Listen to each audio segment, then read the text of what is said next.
Hi everyone, welcome to Inspire Classes. तो ये आपकी कैपेसिटर वाली सीरीज़ का पार्ट नंबर 6 है। हम लोग अभी तक टोटल 5 पार्ट्स पढ़ चुके हैं कैपेसिटर के अंदर। जो लास्ट क्लास हम लोगों की हुई थी पार्ट नंबर 5, वहाँ पे हम लोगों ने रीडिस्ट्रीब्यूशन ऑफ चार्जेस वाला टॉपिक कवर किया था, जहाँ पे आपको कुछ प्री डिफाइंड फॉर्मूले आप लोगों को सिखाए थे, कैसे बनाते हैं उन फॉर्मूलों को, कैसे हम लोग एनर्जी का लॉस निकालते हैं जब चार्ज एक बॉडी से दूसरी बॉडी पर ट्रांसफ़र होता है। तो सारे कॉन्सेप्ट और उनके ऊपर बेस्ड क्वेश्चन आपको करा दिए थे। एक क्वेश्चन घर से करने को भी दिया था, होप आप लोगों ने कर लिया होगा। उसका आंसर शायद से 6 माइक्रोजूल आएगा, चेक कर लेना उस चीज़ को, ठीक है। तो आज की नेक्स्ट क्लास स्टार्ट करते हैं, पार्ट नंबर 6। इसमें आप लोग एक ऐसा कॉन्सेप्ट पढ़ोगे जहाँ पे हम लोग कैपेसिटर के बीच में डायलेक्ट्रिक जब रख देंगे ना, तो हमारे पास कैपेसिटेंस पर क्या इफेक्ट पड़ेगा, इलेक्ट्रिक फील्ड पे क्या इफेक्ट पड़ेगा, चार्ज पे क्या इफेक्ट पड़ेगा, पोटेंशियल पे क्या इफेक्ट पड़ेगा, या इसके अलावा इलेक्ट्रोस्टैटिक पोटेंशियल एनर्जी पर क्या इफेक्ट पड़ेगा। तो सारी की सारी चीज़ें हम लोग यहाँ पे स्टडी करेंगे कि डायलेक्ट्रिक को जब हम फिल कर देते हैं कैपेसिटर की प्लेट्स के बीच में, तो उस सिचुएशन में क्या होता है। तो टॉपिक यही है, insertion of dielectric substance between the plates of capacitor. अब डायलेक्ट्रिक रखने के दो तरीके हैं भाई। हो सकता है कि जिस टाइम पे तुमने डायलेक्ट्रिक रखा होगा कैपेसिटर की प्लेट्स के बीच में, उस टाइम आपका कैपेसिटर बैटरी से कनेक्टेड था, और हो सकता है कि वो उस टाइम में बैटरी से कनेक्टेड नहीं था। तो केस 1 जो है वो तब है जब हमारा कैपेसिटर चार्ज तो हो चुका था, ठीक है, फिर उसके बाद हमने बैटरी को हटा दिया था, बैटरी को डिस्कनेक्ट कर दिया था, और उसके बाद लाके हम लोगों ने डायलेक्ट्रिक फिल किया है अपनी कैपेसिटर की प्लेट्स के बीच में। तो फर्स्ट केस तो उसके बारे में डिस्कस होगा। जो सेकंड वाला केस मेरे पास आएगा, वो सेकंड वाले केस में क्या होगा कि हम लोगों के पास कैपेसिटर से हमने बैटरी से कैपेसिटर को चार्ज कर लिया, चार्ज करने के बाद बैटरी को कनेक्ट रहने दिया, बैटरी को हटाया नहीं, और तब जाके हम लोगों ने डायलेक्ट्रिक स्लैब को फिल कर दिया, भर दिया उसके अंदर। तो इन दोनों केसेस में चारों पांचों पैरामीटर जो होते हैं उन पे क्या क्या इफेक्ट पड़ता है, ये बहुत इंपॉर्टेंट है। 2019 में भी इसके ऊपर बेस्ड क्वेश्चन आया था। तो अगर आपको कॉन्सेप्ट क्लैरिटी अच्छे से है तो कोई इशू नहीं है, बड़े आराम से इन क्वेश्चन को आप हैंडल कर लोगे। और सीबीएसई इस टाइप के क्वेश्चन अक्सर ज़्यादा पूछता है, या तो रीडिस्ट्रीब्यूशन ऑफ चार्जेस पे क्वेश्चन ज़्यादा आते हैं, या फिर जो ये वाला टॉपिक है आपका, इस पे क्वेश्चन ज़्यादा आते हैं। सर्किट सॉल्व करने के क्वेश्चन कैपेसिटर में बहुत रेयर आते हैं। पिछले 5-6 सालों में आप देखोगे सीबीएसई ने सीरीज पैरेलल कॉम्बिनेशन जो सर्किट सॉल्व करते हैं ना, उन पे काफ़ी कम क्वेश्चंस दिए हैं, तो उन पे मैं बहुत ज़्यादा क्वेश्चन कराऊंगा भी नहीं आप लोगों को, ठीक है। अब देखिए, पहला कॉन्सेप्ट जो हमारी पहली टेबल है उसको बहुत अच्छे से समझ लेना। इसमें केस नंबर 1 एक्सप्लेन किया गया है। When the battery is disconnected, यानी जब बैटरी को हटा दिया गया है, डिस्कनेक्ट कर दिया गया है, उस सिचुएशन में कैपेसिटर के प्लेट के बीच में हम लोग डायलेक्ट्रिक ला के रखेंगे तो क्या होगा। ये जो ये वाला कॉलम है, ये उस सिचुएशन को दिखा रहा है कि बिफोर इंसर्टिंग द डायलेक्ट्रिक रखने से पहले इन पांचों पैरामीटर की सिचुएशन ये थी।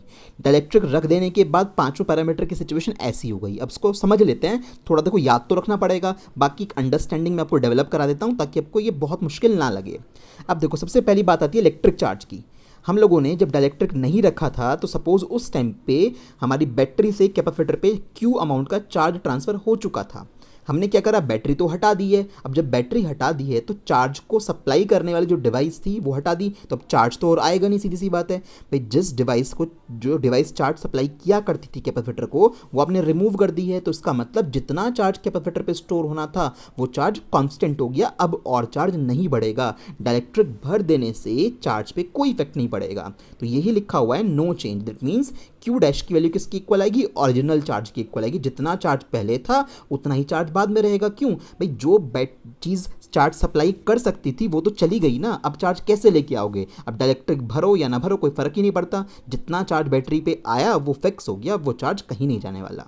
तो उसका मतलब चार्ज कांस्टेंट रहता है, चार्ज पे कोई फ़र्क नहीं पड़ेगा अगर बैटरी डिस्कनेक्टेड है तो, और डायलेक्ट्रिक रख दिया आपने तो, ठीक।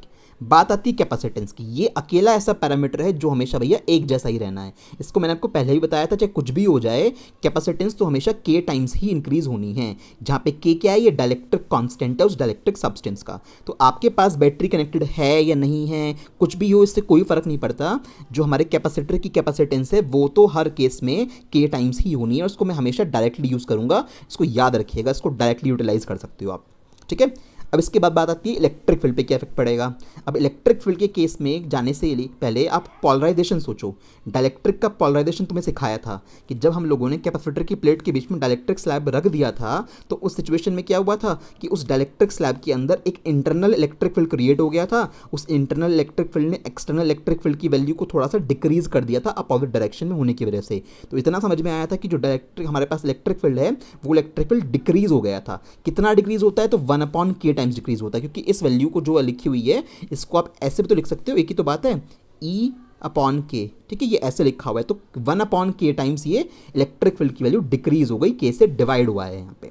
क्यों डिक्रीज हुई है वो आपको पोलराइजेशन वाला लॉजिक अगर समझ में आया तो उससे क्लियर हो गया होगा। अच्छा, अब बात आती है इलेक्ट्रिक पोटेंशियल की, इसका क्या होगा। अब इलेक्ट्रिक पोटेंशियल इलेक्ट्रिक फील्ड तो दोनों भाई भाई, कैसे, E is equal to V upon L या वी अपॉन डी, आप लोगों ने पढ़ रखा है ना पोटेंशियल ग्रेडियंट से, कि अगर अब मेरे पास इलेक्ट्रिक फील्ड घटा होगा तो पोटेंशियल भी घटेगा। मतलब ये ध्यान रखना, जो इलेक्ट्रिक फील्ड के साथ होगा वही काम पोटेंशियल के साथ होगा। इलेक्ट्रिक फील्ड कम हो रहा है तो इलेक्ट्रिक पोटेंशियल भी क्या हो जाएगा, इलेक्ट्रिक पोटेंशियल डिफरेंस है वैसे तो ये, तो पोटेंशियल डिफरेंस भी क्या हो जाएगा, कम हो जाएगा। ये डिक्रीज तो ये डिक्रीज, और ये इंक्रीज तो ये इंक्रीज। तो इलेक्ट्रिक फील्ड तो हमें याद हो गया कि हाँ, हम लोगों ने जब डाइलेक्ट्रिक भरा था तो उसका पोलराइजेशन हो गया था, उसने खुद का इलेक्ट्रिक फील्ड बना लिया था, जिससे overall net electric field decrease हो गया था। तो यहाँ पे पोटेंशियल भी क्या हो जाएगा, डिक्रीज हो जाएगा। कितना, same to same 1/k times. ठीक है, ये बात आप ऐसे याद रखोगे पोटेंशियल वाली।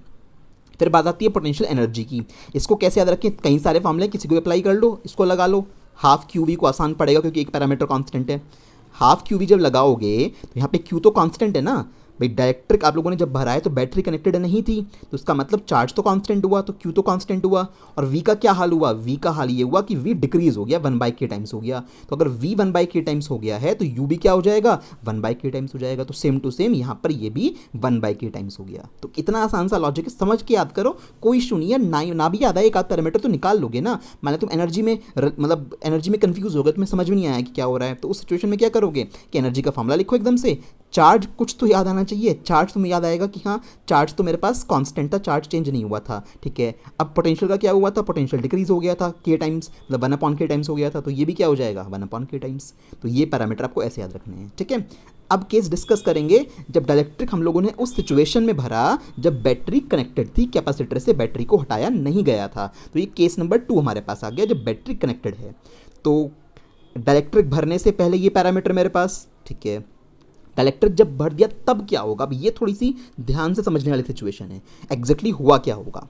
अब चार्ज की बात आती है, चार्ज पे क्या होगा। देखो बैटरी का क्या काम होता है, जब बैटरी से ना कैपेसिटर को चार्ज करते हैं, उस प्रोसेस को थोड़ा सा एनालाइज करो। बैटरी क्या करती है, बैटरी जैसे खाली कैपेसिटर को बैटरी से कनेक्ट कर दिया तो बैटरी धीरे धीरे अपनी एनर्जी की वजह से पोटेंशियल डिफरेंस सप्लाई करने लगती है, चार्ज को सप्लाई करने लगती है, और चार्ज धीरे धीरे धीरे धीरे कैपेसिटर में फिल होने लगता है। अब वो कब तक चार्ज सप्लाई करती रहेगी, दो सिचुएशन है भाई, आपको पता है ना, एक बॉडी से दूसरी बॉडी पे चार्ज ट्रांसफर कब तक होता है। यहाँ पे एक बॉडी बैटरी है, दूसरी बॉडी कैपेसिटर है। कैपेसिटर खाली होगा इनिशियली, बैटरी भरी हुई होगी, तो बैटरी से कैपेसिटर पे जो चार्ज ट्रांसफर होगा वो तब तक होगा या तो कैपेसिटर ना भर जाए, भाई कैपेसिटर ही पहले छोटा सा था वो पहले भर गया तो चार्ज और ट्रांसफर नहीं हो सकता, या इसके अलावा तब तक ट्रांसफर होगा जब बैटरी का पोटेंशियल डिफरेंस जो कैपेसिटर है उसकी प्लेट्स के बीच में जो पोटेंशियल डिफरेंस होगा उसके बराबर ना हो जाए। अगर बैटरी की प्लेट्स के बीच में पोटेंशियल डिफरेंस कैपेसिटर की प्लेट के बीच में पोटेंशियल डिफरेंस के बराबर हो गया तो बैटरी समझ जाएगी कि भैया कैपेसिटर फुल हो चुका है। ठीक है, अब तुमने क्या करा था, तुमने जैसे ही बैटरी को कनेक्ट करा तो तुम याद करो, बैटरी को कनेक्ट करते ही मतलब बैटरी जब कनेक्टेड थी, डाइलेक्ट्रिक जैसी भरा तो डाइलेक्ट्रिक भरते ही ये वाला जो पैरामीटर है कैपेसिटेंस वाला, ये तो हमेशा k टाइम्स होना ही होना है, ये तो याद रखो। यानी हुआ क्या कि सपोज 10 लीटर की बाल्टी थी, बैटरी ने बाल्टी को पूरा भर दिया है ना, इसी समझने के लिए बैटरी ने बाल्टी को पूरा भर दिया था। फिर क्या हुआ, आपने डाइलेक्ट्रिक ला के रख दिया, बैटरी कनेक्टेड है अभी भी, डाइलेक्ट्रिक ला के रख दिया। डाइलेक्ट्रिक ला के रखने से उस बाल्टी की कैपेसिटी बढ़ गई, वो बाल्टी 10 से 12 लीटर की हो गई। सोच के देखो ऐसे एग्जांपल के लिए, बाल्टी क्या हो गई 10 से 12 लीटर की हो गई, कैपेसिटी बढ़ जाती है ना उसकी, तो कैपेसिटेंस बढ़ गया, बाल्टी 10 से 12 लीटर की हो गई। ठीक, तो इसका मतलब बैटरी को फील हुआ, अच्छा अभी 10 लीटर की बाल्टी थी, मैंने इसको फुल कर दिया था, इन्होंने बाल्टी बड़ी कर ली है, दूसरी बाल्टी लेके आ गए हैं, अब 12 लीटर की बाल्टी हो गई है। तो इसका मतलब बैटरी सोचेगी अब मुझे और चार्ज ट्रांसफर करना पड़ेगा, यानी बैटरी और चार्ज ट्रांसफर करेगी कब तक, जब तक वो 12 लीटर की बाल्टी फिर से नहीं भर जाती। तो इसका मतलब जब हम लोग बैटरी को कनेक्ट करते हुए हम डाइलेक्ट्रिक फिल करते हैं तो उस सिचुएशन में चार्ज क्या हो जाता है, इंक्रीज हो जाता है, k टाइम्स इंक्रीज हो जाएगा। समझ में आ रही है ना बात। तो चार्ज क्यों सप्लाई करना पड़ा, और क्योंकि बैटरी को समझ में आ गया कि भैया अभी तो ये बाल्टी बड़ी हो गई है, मुझे और चार्ज सप्लाई करने की ज़रूरत है, तो चार्ज और सप्लाई होगा और ओवरऑल कितना हो जाएगा, k टाइम्स हो जाएगा। कैपेसिटेंस तो आपको याद ही रखनी है।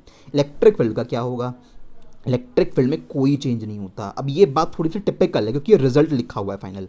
देखो हुआ क्या होगा रियलिटी में, यहाँ पे बच्चों को डाउट ये होता है कि सर इलेक्ट्रिक फील्ड तो डाइलेक्ट्रिक रखने पे हमेशा कम होता है पॉलराइजेशन हो जाने की वजह से। हाँ भाई बिल्कुल, इलेक्ट्रिक फील्ड ई था, जैसे ही डाइलेक्ट्रिक ला के रखा, बैटरी कनेक्टेड है, डाइलेक्ट्रिक जैसे ला के रखा, एकदम से क्या हुआ, इलेक्ट्रिक फील्ड डिक्रीज हो गया, ई बाय के हो गया होगा, बिल्कुल हाँ ऐसा ही हुआ होगा, क्योंकि पॉलराइजेशन हो जाने की वजह से उस डाइलेक्ट्रिक ने इंटरनल इलेक्ट्रिक फील्ड बनाया होगा जिसने एक्सटर्नल को कैंसिल करने की कोशिश करी होगी और नेट इलेक्ट्रिक फील्ड कम हो गया होगा।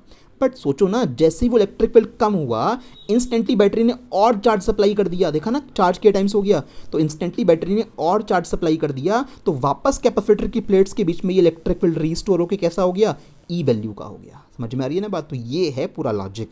तो जैसे ही हम लोग डाइलेक्ट्रिक फिल करते हैं, उस इंस्टेंट ऑफ टाइम पे क्या होता है, इलेक्ट्रिक फील्ड एकदम डिक्रीज हो जाता है इलेक्ट्रिक पोलराइजेशन की वजह से। बट जैसे ही बैटरी और चार्ज सप्लाई करती है, तो चार्ज और बढ़ेगा अगर कैपेसिटर की प्लेट के बीच में, तो इलेक्ट्रिक फील्ड भी बढ़ जाएगा। तो फाइनली इलेक्ट्रिक फील्ड जितना पहले था उतना ही हो जाता है। तो इलेक्ट्रिक फील्ड में कोई चेंज नहीं होता ओवरऑल। अगर इलेक्ट्रिक फील्ड में कोई चेंज नहीं है तो भैया पोटेंशियल में भी कोई चेंज नहीं होगा। बहुत सिंपल है ये तो। ठीक है, तो ये दोनों कांस्टेंट हो गए। अब एनर्जी की बात आती है। एनर्जी किससे निकाल लूँ? एनर्जी जिससे चाहो उससे निकाल लूँ, हमारी मर्जी है। हाफ क्यू वी से निकाल लो फिर से। अब वी क्या है, वी तो कांस्टेंट है, ठीक है, इसे तो भूल जाओ। क्यू का क्या हुआ है, क्यू के टाइम्स हो गया है, तो क्यू के टाइम्स हो गया तो यू भी क्या हो जाएगा, के टाइम्स हो जाएगा। देखो ये यहाँ से आ गया, कुछ भी नहीं करना। अरे बस समझ में, तो आपको मतलब ये ऊपर के ये 3-4 लॉजिक पता होने चाहिए। एनर्जी पे तो टेंशन मत लो कभी भी, एनर्जी तो चुटकियों में निकल जाएगी तुम्हारी। तो यहाँ पे ये 2 चार्ट जो आपको बनाए गए हैं बहुत इजी वे में समझाने के लिए, कॉन्सेप्चुअल है, याद भी होने चाहिए और इंटरनल लॉजिक भी पता होना चाहिए कि यहाँ पे ऐसा क्यों हुआ। तो ये बात है, ये आपको बुक में कहीं लिखी हुई नहीं मिलेगी, डायरेक्ट रटने वाली बात होती है बच्चों के लिए कि ई डैश ई के इक्वल है। मैंने तुम्हें समझा दिया कैसे है कि जब हम लोगों ने पॉलराइजेशन डाइलेक्ट्रिक रखा तो पॉलराइजेशन होने की वजह से इलेक्ट्रिकल घटा होगा, बट चार्ज एकदम सप्लाई कर दिया बैटरी ने तो वापस इलेक्ट्रिकल मेंटेन हो गया। पुराने वाले केस में ऐसा नहीं था। पुराने वाले केस में बेचारा चार्ज सप्लाई करने वाला जो सोर्स था वो तो तुमने हटा ही दिया। तो जब ये ई का ई बाय के हुआ था तो वापस ई होने के लिए इसको कुछ मिला ही नहीं, चार्ज सप्लाई हो नहीं पाया, तो ये ई से ई क्या रह गया, ई बाय के रह गया था पिछले वाले केस में जब बैटरी डिस्कनेक्टेड थी। तो ठीक, कॉन्सेप्ट पूरा समझा दिया। अब करते हैं क्वेश्चंस। एनसीईआरटी से क्वेश्चन है भैया, दिस इज फ्रॉम एनसीईआरटी, ढूंढ लेना, 2.8 है। बेसिक केस के ऊपर कुछ आगे भी होगा। In a parallel plate capacitor with air between the plates, air है, एयर सुनते क्या बोल दोगे कि भैया डाइलेक्ट्रिक कांस्टेंट हो जाएगा 1, ठीक है। Each plate has an area of this one, इतना एरिया मीटर स्क्वायर में चेंज नहीं करना पड़ेगा, and the distance between the plates is 3 mm, इसको चेंज करना पड़ेगा मुझे, मिलीमीटर में मीटर में कन्वर्ट करना पड़ेगा। कैपेसिटेंस पूछिए आपसे, पैरेलल प्लेट कैपेसिटर की कैपेसिटेंस पूछिए, देखो कैसे निकालेंगे इस चीज़ को। सॉल्यूशन करना स्टार्ट करते हैं। सॉल्यूशन के टाइम पे प्लेट एरिया कितना है, एरिया है 6 × 10⁻³ मीटर स्क्वायर। कैपेसिटर के प्लेट के बीच में कितना गैप है, 3 mm का है, इसे तो कन्वर्ट कर लो, 3 × 10⁻³ मीटर हो गया, ठीक है। एप्सिलॉन नॉट तो पता ही होता है सबको, देयरफॉर कैपेसिटेंस निकाल लो, क्या हो जाएगी, एप्सिलॉन नॉट A/d। के तो 1 हो गया ना, डाइलेक्ट्रिक कांस्टेंट तो यहाँ पे है ही नहीं क्योंकि एयर भरी हुई है प्लेट्स के बीच में। तो एप्सिलॉन नॉट A कितना होगा, 8.854 लिखना चाहो लिख लेना, into 10⁻12 into plate area 6 × 10⁻³ upon में, हाँ जी, वैल्यू डी कितना है, 3 × 10⁻³ कैलकुलेशन परफॉर्म कर लेना। और कैलकुलेशन जब करोगे तो उसके बाद तुम्हारे पास जो लगभग वैल्यू आएगी वो आएगी 17.7 × 10⁻12 के आसपास। और इसको क्या लिख दोगे, 17.7 पिकोफैरड। बात समझ में आ रही है? तो इतना तो कैपेसिटेंस हो गया, 17.7 पिकोफैरड। अब इसने क्या पूछा था इसके बाद, इसने बोला था कि अगर इस कैपेसिटर को 100 वोल्ट की बैटरी से जोड़ दूँ तो चार्ज कितना होगा इसकी प्लेट पे। देयरफॉर Q = C × V, तो C कितना है, 17.7 पिकोफैरड है, तो कन्वर्ट तो करोगे ना -12 से मल्टीप्लाई करके। पोटेंशियल कितना है, 100 का है, तो कितना हो गया ये भाई, 2 0 से कट गया तो 17.7 × 10⁻10 कूलम, ठीक है भाई। इतना हमारे पास इलेक्ट्रिक चार्ज इसके ऊपर स्टोर हो गया, कोई समस्या नहीं है, पुराना केस था, सब कुछ हमने आराम से निकाल लिया। अब फाइनली बात आती है इसके बाद कि नेक्स्ट वाले क्वेश्चन में जो उसने बोला है 2.9 में, इसने 2.9 को 2.8 से कनेक्ट कर रखा है। Explain what would happen if in the capacitor given in exercise 2.8 A 3 mm thick mica sheet, 3 mm की माइका शीट उसने भर दी जिसका डाइलेक्ट्रिक कांस्टेंट 6 था। अब जरा दिमाग लगाओ, 3 mm की माइका शीट है और 3 mm ही गैप था, यानी कि बीच में जितना भी गैप था सारा का सारा भर दिया डाइलेक्ट्रिक से। क्या बात सही है ना? तो ये बात तुम्हें हमेशा ऑब्जर्व करनी होगी कि जो उसने डाइलेक्ट्रिक फिल किया है वो पार्शली फिल किया है या फुल्ली फिल किया है। तो यहाँ 3 mm की शीट है तो 3 mm का गैप था तो फुल्ली फिल हो गया, कंप्लीटली फिल हो गया। ओके, के यहाँ पे 6 से ध्यान रखेंगे हम लोग। पूछा क्या है, ओके, क्या यहाँ पे पूछा है, were inside between the plates while the voltage supply remains connected और after the supply was disconnected. एक बार तो सप्लाई कनेक्टेड है, एक बार सप्लाई डिस्कनेक्ट कर दी है उसने। यहाँ पे समझ में आ रही है ना बात। तो पूछा है क्या होगा कैपेसिटर के केस में। अब क्या होगा से मतलब क्या पूछा है भाई, सब कुछ बताना पड़ेगा कि कैपेसिटी पे क्या इफेक्ट पड़ेगा, चार्ज पे क्या इफेक्ट पड़ेगा, पोटेंशियल पे क्या इफेक्ट पड़ेगा। तीन पैरामीटर तो कम से कम बताओगे ना। क्यों तीन पैरामीटर क्यों बताएंगे, आप सोचो फॉर्मूला आपके पास क्या होता है, Q is equal to C into V होता है। तो तीनों पैरामीटर तो आपको भैया बताने पड़ेंगे, ये क्यू बी, सी बी और वी बी। तो तीनों पे एक करके चलते हैं। पार्ट ए की बात करते हैं। के याद क्या रखेंगे कि भैया के कितना है यहाँ पे, के डाइलेक्ट्रिक कांस्टेंट है 6, ठीक है। और उसने पूरी तरह से उसे फिल कर दिया है उस कैपेसिटर को डाइलेक्ट्रिक से। तो फर्स्ट केस में बैटरी कैसी है, बैटरी कनेक्टेड है। अब जब बैटरी लगी हुई होती है तो उस सिचुएशन में क्या होता है, कैपेसिटेंस तो भैया हमेशा, कैपेसिटेंस का तो कुछ नहीं होना, कैपेसिटेंस तो हमेशा ही के टाइम्स हो जाना है। के टाइम्स के कितना है, 6 है। और पुरानी सी की वैल्यू कितनी आई थी, 17.7 पिको फैरेड आई थी, है ना। तो 17.7 पिको फैरेड हमारे पास पुरानी वैल्यू आई थी, क्योंकि करंट वैल्यू हमारे पास है 6, तो यहाँ से मल्टीप्लाई करोगे तो 106.2 पिको फैरेड हमारे पास नई कैपेसिटेंस आ जाएगी। कोई दिक्कत नहीं है, तो भाई इतनी होनी है चाहे बैटरी कनेक्टेड हो या ना हो। अच्छा, अगला पैरामीटर क्या है, क्यू है, क्यू निकाल लो। तो क्यू डैश याद करो, जब बैटरी कनेक्टेड होती है, जैसे इलेक्ट्रिक भरते हो तो वैसे ही कैपेसिटी बढ़ जाती है। कैपेसिटी बढ़ जाती है तो एकदम से बैटरी चार्ज सप्लाई करेगी, यानी चार्ज बढ़ेगा। इसे भूल नहीं पाओगे कभी भी तुम, ठीक है। तो क्यू इंटू के इंटू क्यू हो गया, सॉरी। तो के इंटू क्यू मतलब 6 है के की वैल्यू, क्यू की वैल्यू क्या निकाली थी पीछे, तो क्यू की वैल्यू एक बार चेक कर लेते हैं। हमारे पास ये थी 17.7 10 की पावर -10। तो ये हमारे पास थी 17.7 इंटू 10 की पावर -10, ठीक है। जब इस वैल्यू को यहाँ से सॉल्व करोगे तो अप्रॉक्सीमेट वैल्यू सॉल्व करके पॉइंट शिफ्ट कर लेना, आ जाएगी 1.06 इंटू 10 की पावर -8 कूलम के आसपास। समझ में आ रही है ना बात। तो इस तरह से हमारे पास ये वाली वैल्यू बन जाएगी, कोई इशू नहीं है, इसको ज़रा ध्यान से देख लेना। अब कि हम लोगों ने चार्ज निकाल लिया, कोई इशू नहीं है। अब क्या निकालेंगे, पोटेंशियल निकालेंगे। जब पोटेंशियल की बारी आएगी, पोटेंशियल कैसे निकालोगे सोचो ज़रा। तो पोटेंशियल वी जो है, वी क्या रहेगा, वी डैश किसके इक्वल रहेगा, वी के इक्वल रहेगा। क्यों, बैटरी कनेक्टेड है ना। तो जैसे ही इलेक्ट्रिक फील्ड किया था, एकदम से इलेक्ट्रिक फील्ड घटा, इलेक्ट्रिक फील्ड घटा, जैसे ही चार्ज सप्लाई हुआ तो इलेक्ट्रिक फील्ड वापस मेंटेन हो गया, उतना ही इलेक्ट्रिक फील्ड उतना ही मेंटेन हो गया, तो हमारे पास पोटेंशियल भी उतना ही मेंटेन हो जाएगा। यानी वी डैश वी के इक्वल हुआ कितना, 100 वोल्ट की बैटरी थी, पीछे चेक कर लेना, तो ये 100 वोल्ट ही आ गया, ठीक है। तो ये तीन आंसर तो हमारे पास इस तरह से आए। बी वाले केस का जिक्र करते हैं। यहाँ बैटरी क्या हटा दी गई है, बैटरी हटाई हो ना हटाई हो, सी डैश पे तो कोई फर्क नहीं पड़ेगा, वो तो सेम टू सेम आएगा। यानी फिर से इसको कॉपी पेस्ट कर देना, यहाँ पे इस पे तो कोई फर्क नहीं पड़ने वाला, कैपेसिटेंस तो उतनी ही आनी है, ये तो बढ़ेगी ही बढ़ेगी, ठीक है। बात आती है चार्ज पे। जब बैटरी हटा दी तो चार्ज बेचारा कौन सप्लाई करेगा, कोई भी नहीं कर सकता। तो क्यू डैश की वैल्यू क्या रहेगी, क्यू के इक्वल रहेगी पुराने वाला चार्ज, यानी कितना 17.7 इंटू 10 की पावर -10 कूलम, वही पुराना चार्ज रहेगा। बात आती है पोटेंशियल की। जब बैटरी हटा के डायरेक्ट्रिक भरोगे तो उसका मतलब इलेक्ट्रिक फील्ड डिक्रीज होगा, और इलेक्ट्रिक फील्ड को वापस मेंटेन करने वाला कोई है ही नहीं वहाँ पे, बैटरी तो हट चुकी है। तो इलेक्ट्रिक फील्ड अगर के टाइम्स डिक्रीज हो गया तो यहाँ पर वी भी क्या हो जाएगा, के टाइम्स डिक्रीज हो जाएगा। तो वी को अगले पेज पे निकाल लो, तो वी डैश कितना आ जाएगा, वी बाय के। पुराना वी कितना था, 100 वोल्ट का था, 6 के क्या था, 6 था। तो जब यहाँ से सॉल्व करोगे, जब 2 से डिवाइड करोगे नीचे 3 आ जाएगा, ऊपर 50 आ जाएगा, तो 50/3 वोल्ट हमारे पास पोटेंशियल हो गया। घट गया ना वोल्ट भाई, पोटेंशियल हमारे पास सॉल्व करोगे तो 16 पॉइंट समथिंग आएगा, 16.67 वोल्ट के आसपास। देख लो ओवरऑल वैल्यू क्या हो गई है, ओवरऑल वैल्यू डिक्रीज हो गई है पोटेंशियल की। तो तुम्हारे पास ये कॉन्सेप्चुअल क्वेश्चन एनसीईआरटी के बेस पर देखो कराया है, कुछ भी नहीं है। जिसको वो चार्ट बहुत अच्छे से समझ में आते हैं उनके लिए क्वेश्चन चुटकियों का खेल है, ठीक। ये तो एनसीईआरटी के थे। अब एग्जैक्टली बोर्ड ने क्या पूछे हैं इसको देख लो।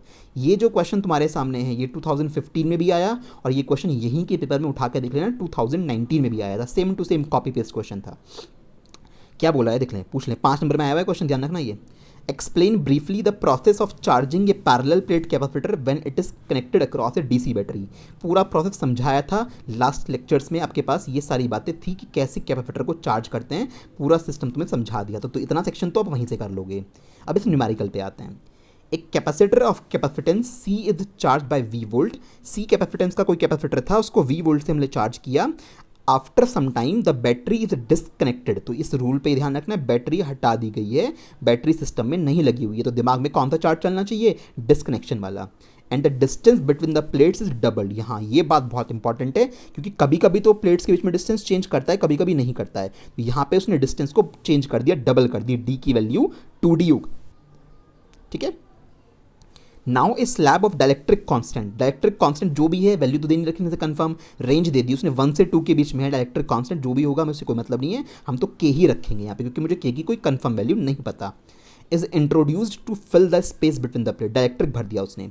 How will the following be affected, इन 3 चीज़ों पे क्या इफेक्ट पड़ेगा, 3 क्या 2 ही चीज़ें हमें बल्कि पूछी हैं इसने। पहला क्या पूछा है, पहला पूछा है इलेक्ट्रिक फील्ड जो कैपेसिटर की प्लेट के बीच में होगा उस पर क्या फर्क पड़ेगा, फिर एनर्जी स्टोर पे पूछा है। अब मेरी बात ध्यान से सुनना, इलेक्ट्रिक फील्ड का जो इफेक्ट था डायरेक्टली मत लिखना कहीं पर भी कि सीधे उठा के तुमने क्या लिख दिया, अच्छा डिस्कनेक्टेड है बैटरी डिस्कनेक्टेड है तो इलेक्ट्रिक फील्ड घट जाता है उसको डायरेक्ट्रिक को रखते ही, तो डायरेक्ट मत करना ऐसे क्वेश्चन। आपको इलेक्ट्रिक फील्ड का जो वो पार्ट आया था कि E dash is equal to E by K है वो यहाँ पे करके दिखाना पड़ेगा प्रूव, नहीं तो बिना उसके क्वेश्चन आपके आधे अधूरे रह जाएंगे। ठीक है, तो कैसे करेंगे, इलेक्ट्रिक फील्ड तक कैसे पहुंचेंगे, तो इलेक्ट्रिक फील्ड तक पहुंचने का रास्ता जाएगा किससे, वी से। आप किसी तरह से वी बना लो, जैसे तुम वी बना लोगे वैसे ही क्या हो जाएगा, आपका इलेक्ट्रिक फील्ड भी बन जाएगा। क्योंकि जो बच्चा यहाँ पे ये लगाएगा ना E dash is equal to E by K, उसका सत्यानाश, वो क्वेश्चन उसका गलत हो गया। मैं तुम्हें दिखाऊंगा E dash is equal to E by K नहीं होगा, तो इसलिए भैया चार्ट को रटना मत एज इट इज, सिचुएशन समझ लेना, क्योंकि क्वेश्चन में सीबीएसई चीज़ों को बदल देता है। यहाँ पे प्लेट का डिस्टेंस बदल दिया उसने, तो चीज़ों को समझना पड़ेगा हमें। ठीक है, तो अभी जरा ध्यान से देखते हैं। तो मैं सबसे पहले वी निकालने की कोशिश करूंगा। वी तक पहुंचने के लिए मुझे पता है Q is equal to C V होता है, मुझे क्यू पर भी ध्यान देना पड़ेगा, मुझे सी पर भी ध्यान देना पड़ेगा।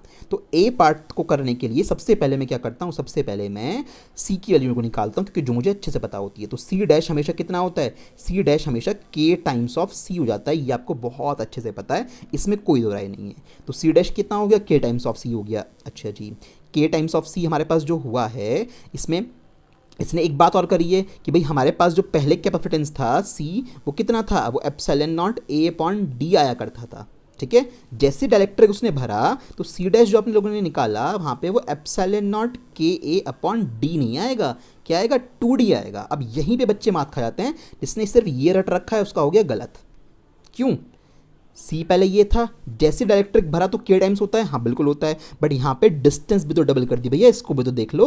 तो यहाँ पे क्या वैल्यू आएगी सी डैश की, यहाँ पे सी डैश आपका आएगा epsilon not a point D को तो रिप्लेस कर दोगे तो के बाय 2 टाइम्स ऑफ सी, यानी के सी बाय 2। समझ में आ रही है बात, इस चीज़ का ख्याल रखिएगा। तो सी डैश इतना आया मेरे पास। अब जब सी डैश निकल गया उसके बाद चार्ज की बात करते हैं। अब चार्ज बैटरी डिस्कनेक्टेड है तो देयरफॉर क्यू डैश कितना आएगा भैया, क्यू डैश तो पुराने वाला ही आएगा क्यू के इक्वल, इसका आप कुछ कर ही नहीं सकते। तो क्यू डैश की वैल्यू चेंज नहीं हुई, पुराने वाली वैल्यू आई है।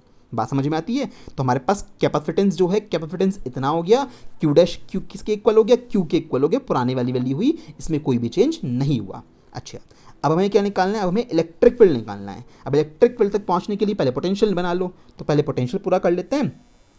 तो वी डैश हम लोग कैसे निकालेंगे, Q is equal to C by C into V होता है, तो यहाँ से वी क्या आएगा, वी क्या आएगा, Q dash upon C dash. ठीक है, तो अच्छा क्यू डैश कितना, क्यू डैश तो सर क्यू के इक्वल ही है। सी डैश कितना, सी डैश हुआ था के सी बाय 2 मैंने ऊपर लिख दिया, ये हो गई मेरे पास वैल्यू। ओके, कोई प्रॉब्लम नहीं है। अच्छा, यहाँ से V dash is equal to 2/k को कॉमन रखा, इस क्यू बाय सी की वैल्यू को क्या लिख दिया मैंने, क्यू बाय सी की वैल्यू को मैंने वी लिख दिया। तो नया मेरे पास क्या हो गया, वी डैश हो गया। नाउ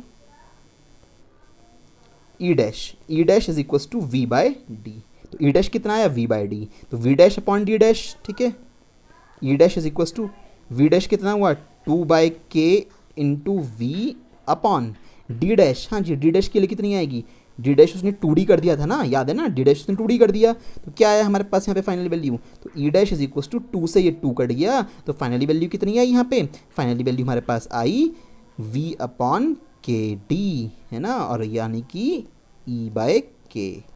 ठीक है, क्योंकि ये वैल्यू तो किस तरह प्लेस हो गई, इस तरह प्लेस हो गई। तो E dash is equal to E by K, यहाँ पे आपको सॉल्व करके लेके आना पड़ेगा, डायरेक्ट मत भर देना बच्चे, यहाँ पे यही गलती करते हैं। तो ई बाय के हमारे पास आ गया, कोई इशू नहीं है, फाइनल हो गया आंसर। ओके, अब बात आती है सेकंड पार्ट, क्या पूछा, सेकंड पार्ट इसने पूछा है कि एनर्जी स्टोर पे क्या इफेक्ट पड़ेगा। तो एनर्जी स्टोर में कैसे निकालूंगा, तो बी पार्ट में एनर्जी स्टोर निकालनी है, यू डैश। अब कितने सारे फॉर्मूले हैं, कई सारे हैं, हाफ क्यू वी भी है कि सर ये भी पढ़ रखा है हम लोगों ने, तो इसके अलावा हाफ सी वी स्क्वायर भी है, इसके अलावा हाफ क्यू स्क्वायर अपॉन सी भी है। कौन सा लगाएं, आपको वो वाला फॉर्मूला यहाँ पे लगाना चाहिए जिस फॉर्मूले को लगाने पे आपकी वैल्यू आसानी से आ जाए। अब देखो यहाँ पे चार्ज तो कांस्टेंट रहा है ना, नए वाला, तो चार्ज कांस्टेंट, चार्ज किस किस में आ रहा है, एक तो इसमें आ रहा है और एक इसमें आ रहा है, इसमें तो चार्ज नहीं आ रहा, तो उसको तो लगाओ ही मत।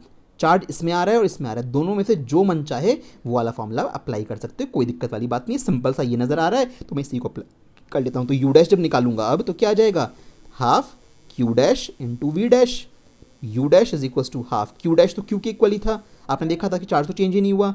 वी डैश कितना आया था ये निकाला हुआ है आप लोगों ने, तो वी डैश कितना है, वी डैश है 2/k टाइम्स ऑफ वी। ठीक है, अब यहाँ से क्या करो, यहाँ से कुछ नहीं करना, सिर्फ और सिर्फ 2/k को उठा के कॉमन रख लो और क्या बचेगा, हाफ क्यू वी बचेगा, और हाफ क्यू वी किसके इक्वल हो गया, यू के इक्वल। तो यू डैश कितना आ गया, यू डैश आ गया 2/k टाइम्स ऑफ क्या, यू। ठीक है, यहाँ पे गलती यही होती है बच्चों, यहाँ पे प्लेट का डिस्टेंस भी उसने छेड़ रखा है, तो क्वेश्चन थोड़ा सा कॉम्प्लिकेटेड है। क्वेश्चन में उस डी का भी ध्यान रखना है, वो डी का ध्यान अगर नहीं रखोगे तो सब कुछ गड़बड़ हो जाएगा, तो डी का ध्यान आपको बहुत अच्छे से रखना है। ठीक है, तो चार्ज तो चेंज ही नहीं होगा। भाई देखो एक बार दोबारा से देख लो, यहाँ पे कैपेसिटेंस शुरुआत में इतनी थी, जैसे तुमने डायलेक्ट्रिक भरा तो के टाइम्स कैपेसिटेंस हो गया, बट प्लेट के बीच में डिस्टेंस भी तूने बदल दिया, तो इस तरह से हमारे पास वैल्यू ये निकल के आई नई कैपेसिटेंस की। चार्ज तो चेंज ही नहीं हो सकता भाई, जब बैटरी ही नहीं है तो चार्ज लाओगे कहाँ से, और तो चार्ज तो इतना ही है, या क्यू डैश क्यू के इक्वली। ठीक है, फिर हम आगे बढ़े, हमने वी डैश निकाला, तो V dash Q dash upon C dash, Q dash तो सर क्यू के इक्वल है, सी डैश कितना आया था, सी डैश आपने पीछे निकाला हुआ है, के सी बाई 2 आया है, तुमने क्या करा, के सी इसका बाई 2 इधर लिख दिया ले जाके, तो यहाँ से क्यू बाई सी तो वापस वी से रिप्लेस हो गया, तो यहाँ पे हमारे पास इतनी वैल्यू आई 2/k टाइम्स ऑफ वी की वैल्यू आ गई, कोई इशू नहीं है। इसके बाद जब ई डैश निकालने की बारी है तो वी डैश रखा, डी डैश रखा, सबको रख के सॉल्व करा, तो हमारे पास ये कहानी पूरी तरह से सॉल्व हो गई। तो E/K आया, इलेक्ट्रिकल में कोई नया चेंज नहीं हुआ। पोटेंशियल निकालने की बारी है, पोटेंशियल एनर्जी, तो 3 फॉर्मूले थे, हमने आसान वाला फॉर्मूला लगाया, यहाँ पे डैश लगा दिया सब पे, क्यू डैश क्यू के इक्वल हो गया, वी डैश को यहाँ से रिप्लेस कर दिया, सॉल्व कर आपके पास ये वैल्यू तैयार हो गई। तो इस तरह से आप लोग चीज़ों को सॉल्व करना सीख लीजिए। ठीक है, तो देखो एक बात और, यहाँ पे 2/k आया है, यहाँ पे जरा ध्यान से सोचना, 2/k आया है, के की वैल्यू कितनी है, 1 से लेकर 2 के बीच में, यानी 2 से तो छोटी छोटी वैल्यू होगी, यानी जब इसको डिवाइड करोगे 2 से छोटी छोटी वैल्यू होगी तो जो आंसर आएगा वो आंसर बड़ा आएगा ना, दैट मीन्स यहाँ पे यू डैश की वैल्यू जो आएगी वो यू से क्या आएगी, बिगर आएगी, तो यू डैश की वैल्यू यहाँ पे यू से बड़ी हो जाएगी ओवरऑल में, क्योंकि के का आंसर तो 2 से छोटा ही आना है। सपोज 1.8 आया तो 1.8 से डिवाइड करोगे तो ओवरऑल जो वैल्यू आएगी यहाँ पे यू डैश वो बिगर वैल्यू आएगी। तो इस बात का ख्याल रखना अच्छे से कि हमने किस तरह से इस चीज़ को सॉल्व करा है। ठीक है, चलो इसके बाद नेक्स्ट पे आते हैं हम लोग। अगला क्वेश्चन 2011 में आया है, 9 में आया है। A parallel plate capacitor is charge by a battery, after some time the battery is disconnected. ये भी डिसकनेक्टेड वाला क्वेश्चन है, बस ध्यान से ये देखना होता है, समस्या वहाँ होती है जहाँ उसने प्लेट के बीच का डिस्टेंस भी छेड़ दिया होता है। अगर प्लेट के बीच के डिस्टेंस को नहीं छेड़ा तो क्वेश्चन फिर भी बहुत आसान है। And a dielectric slab with thickness equal to the plate separation, thickness कितनी है, जितने प्लेट के बीच में गैप है, मतलब जितना गैप था प्लेट के बीच में सारे में डायलेक्ट्रिक ला के भर दिया। ठीक है, how will these parameter will change, तीनों के ऊपर पूछा है, तो यहाँ इसने प्लेट के बीच की डिस्टेंस छेड़ी नहीं है, तो क्वेश्चन फिर भी बहुत आसान है। पहले पार्ट में कैपेसिटेंस पूछा है, तो कैपेसिटेंस तो यहाँ से सीधा के टाइम्स हो जाएगा, डायरेक्ट निकाल सकते हैं, भाई डिस्टेंस तो छेड़ी नहीं है तो कोई इशू नहीं है, डायरेक्ट के सी से निकाल सकते हो अब की बार। यहाँ पे के क्या, डायलेक्ट्रिक कांस्टेंट मैंने लेट कर लिया है इस सिचुएशन में। ठीक है, तो यहाँ पे तो अब देखो प्रॉब्लम क्या है, यहाँ पे कुछ रखने के लिए मेरे पास नहीं है, क्योंकि उसने ना एरिया दिया ना डिस्टेंस दी, कुछ नहीं दी, तो ये मेरे पास कैपेसिटेंस इतना ही हो जाएगा, बस इसे क्या लिख दूंगा, that is C increases by K times. ठीक है, और यहाँ पे ये बता देना कि के क्या है, वेयर के is dielectric constant, dielectric constant of dielectric substance या डायलेक्ट्रिक मटेरियल। ठीक है, जो चाहो वो लिख लेना यहाँ पे, तो आप लोगों ने ये बता दिया। सेकंड पार्ट में क्या पूछा है, पोटेंशियल डिफरेंस पूछा है। अब पोटेंशियल डिफरेंस कैसे निकालोगे, डायरेक्ट तो फॉर्मूला हमारे पास है नहीं, तो हम पोटेंशियल डिफरेंस निकालने के लिए सबसे पहले चार्ज की बात करेंगे। बैटरी डिसकनेक्टेड है तो क्यू डैश क्या होगा, क्यू के इक्वल क्यू लिख देना साइड में, बैटरी इज डिसकनेक्टेड है, इस वजह से ऐसा होगा क्योंकि चार्ज तो कोई सप्लाई कर ही नहीं सकता। तो बैटरी डिसकनेक्टेड है हमारे पास, तो मैंने क्यू डैश को क्यू के इक्वल लिख दिया। अच्छा, तो potential difference V dash is equal to क्या आएगा, V dash is equal to Q dash upon C dash. Q dash तो क्यू के इक्वल है, सी डैश किसके इक्वल है, के सी के इक्वल है, तो 1/k को अलग करा, क्यू अपॉन सी क्या हो गया, यहाँ से ये वैल्यू निकल के ये वापस v हो गई, तो क्या आ गया, वी डैश v/k के इक्वल आ गया, दैट इज डिक्रीजेज बाय कितना, 1/k टाइम्स, तो 1/k टाइम्स हो गया ये फाइनली, तो डिक्रीज हो गया फाइनली। ठीक, ओके। एनर्जी स्टोर पूछी है, एनर्जी स्टोर तो बड़ी आसान होती है निकालने, क्यों भाई, थर्ड पार्ट जब करोगे एनर्जी के तो 3 फॉर्मूले हैं, मैं तुमसे फिर भी कह चुका हूँ बार बार, हाफ क्यू वी है, हाफ सी वी स्क्वायर तुम्हारे पास है, हाफ क्यू स्क्वायर अपॉन सी है। आसान वाला कौन सा पड़ेगा? आप यहाँ पे बैटरी के डिस्कनेक्शन वाला पढ़ रहे हो, और बैटरी जब डिस्कनेक्टेड होती है तो ये सबसे आसान पड़ता है क्योंकि चार्ज कांस्टेंट है, तो कोई इशू नहीं है। तो क्या करोगे, यू डैश निकालनी है, तो half Q dash into V dash, तो U dash is equals to half Q dash, तो क्यू के इक्वल ही है, वी डैश कितना हुआ है, V dash V by K equal हो गया है। तो यू डैश कितना आएगा, यू डैश आएगा कि हाफ क्यू वी तो ऊपर उठा लो, यहाँ से अपॉन में क्या रखा जाएगा, के रखा जाएगा, तो यू डैश कितना हो गया, यू बाई के हो गया। यानी कि हमारे पास पोटेंशियल क्या हो गई, एनर्जी डिक्रीज हो गई, 1/k टाइम्स हो गई है। तो इस तरह से दिखाना पड़ेगा, डायरेक्ट क्वेश्चन सॉल्व नहीं किया जाता है। देख लो इस तरह के क्वेश्चन ऐसे किए जाएंगे, और बहुत स्पेशल केयर कब रखनी है, जब प्लेट के बीच का डिस्टेंस उसने छेड़ दिया हो। तो अभी तक तो बैटरी डिस्कनेक्टेड वाले क्वेश्चन आ रहे थे। अगला क्वेश्चन ये 2010 में आया हुआ है, बैटरी कनेक्टेड वाला क्वेश्चन होगा। A parallel plate capacitor each with plate area A and separation D is charge to a potential difference V. ठीक है, the battery use to charge it remains connected. Battery जो use की गई इसको charge करने के लिए वो कनेक्टेड है। तो अब जरा केस बदल जाएंगे सारे। Dielectric slab of thickness D, देखो जितना प्लेट के बीच में गैप है उतनी थिकनेस का डायलेक्ट्रिक भरा, मतलब पूरे एरिया में डायलेक्ट्रिक भर दिया उसने। And dielectric constant K is now placed between the plates. What change if any, इन तीनों पैरामीटर में क्या चेंज होगा वो आपको समझाना है। तो सॉल्यूशन करना स्टार्ट करते हैं। फर्स्ट में पूछे कैपेसिटेंस। कैपेसिटेंस तो कुछ देखती नहीं है, कैपेसिटेंस तो हमेशा भैया C dash is equal to K into C ही होनी है, चाहे दुनिया इधर की उधर हो जाए। अब यहाँ पे सी का फॉर्मूला लिख सकते हो क्योंकि तुम्हें ए डी सब कुछ पता है, तो के epsilon not a upon D. ठीक है, दैट इज कैपेसिटेंस इंक्रीजेज, ये थ्योरी में लिख देना हमेशा बात, capacitance increases by K times. तो ये सारी बातें थ्योरी में लिख दिया करो फॉर्मूले के साथ साथ। सेकेंड वाले पार्ट में क्या पूछा है, चार्ज पे पूछा है। अब याद रखना बैटरी कनेक्टेड है, जैसी डायलेक्ट्रिक भरा कैपेसिटी बढ़ गई, कैपेसिटी बढ़ गई तो बैटरी नहीं फील करा कि और चार्ज सप्लाई करना पड़ेगा, तो चार्ज भी कितना हुआ था इस केस में, चार्ज भी के टाइम्स हो गया था। तो इसको डायरेक्टली ऐसे यूज करोगे, तो Q dash is equal to K Q. ठीक है, अब क्यू की वैल्यू तो वही पुरानी वाली हमारे पास है, कोई नई वैल्यू तो लेके नहीं आ सकते, तो के टाइम्स हो जाएगा। तो क्या लिखोगे, that is Q increases by K times. ठीक है, ये के टाइम्स इंक्रीज हो गया। ठीक है, उसके बाद थर्ड केस क्या है, इलेक्ट्रिक फील्ड इंटेंसिटी निकालनी है। अब इलेक्ट्रिक फील्ड इंटेंसिटी पे पहुंचने से पहले तो तुम्हें क्या निकालना पड़ेगा, आपको वी निकालना पड़ेगा। तो वी कैसे निकाल लोगे, V dash is equal to Q dash upon C dash, है ना भाई। तो V dash is equal to Q dash कितना है, K times of Q, C dash कितना है, K times of C, C से सी कट गया, क्यू बाय सी बचा, और ये वापस कितना हो गया, वी के इक्वल हो गया। तो वी डैश हमारे पास कांस्टेंट रहा, वी डैश कांस्टेंट रहा, तो क्या लिखोगे, therefore E dash is equal to क्या है formula, V dash upon D dash. भाई ये तो उसने चेंज करी नहीं है, प्लेट के बीच में डिस्टेंस, इससे चेंज करी होती तो फर्क पड़ जाता, ये चेंज नहीं करी उसने। और वी डैश किसके इक्वल आया तुम्हारे पास, वी डैश तुम्हारे पास वी के इक्वल आया, यानी ई डैश की जब फॉर्मूला लगाओगे तो वी डैश वी के इक्वल और डी डैश डी के इक्वल, क्योंकि कुछ चेंज हुआ ही नहीं है। तो E dash is equal to ये वैल्यू वापस क्या हो गई, ई हो गई। Therefore no change in electric field intensity. तो जो चार्ट तुम लोगों को बनवाए थे वो चार्ट के ही रिजल्ट यहाँ पे नजर आ रहे हैं, बट वो ध्यान रखना उस चार्ट के अंदर ऐसा कोई रूल नहीं है कि अगर वो प्लेट के बीच में डिस्टेंस को गड़बड़ कर देना तो भैया वहाँ पे पूरा प्रॉपर प्रोसीजर से ही सॉल्व करना पड़ेगा। तो चार्ट भी याद रखो, उसको ध्यान रखो, बट क्वेश्चन में भी पढ़ लेना एक बार कि किस तरह से उसे अप्लाई कर रहे हैं। कहीं पे प्लेट के बीच में डिस्टेंस गड़बड़ कर दी ना तो उस बात पे आपको बहुत ध्यान देना पड़ेगा। ठीक है भाई, तो अब ये क्वेश्चन आप लोगों के होमवर्क से करने के लिए सेम पैरामीटर का है। इसी तरह से यहाँ पे ध्यान रखना, क्वेश्चन में क्या करा है, यहाँ पे प्लेट्स के बीच की जो स्पेसिंग है वो आधी कर दी है। तो ये क्वेश्चन थोड़ा सा अच्छे लेवल का बन गया, तो उसको ध्यान से करना। आंसर तुम्हारे पास लिखे हुए हैं, कहीं पे कोई डाउट हो तो फिर मुझसे पूछ लीजिएगा। यहाँ पे बाद में उसने एनर्जी डेंसिटी दी है, तो एनर्जी डेंसिटी में क्या दिक्कत है, एनर्जी डेंसिटी का फॉर्मूला क्या होता है, half epsilon not E square.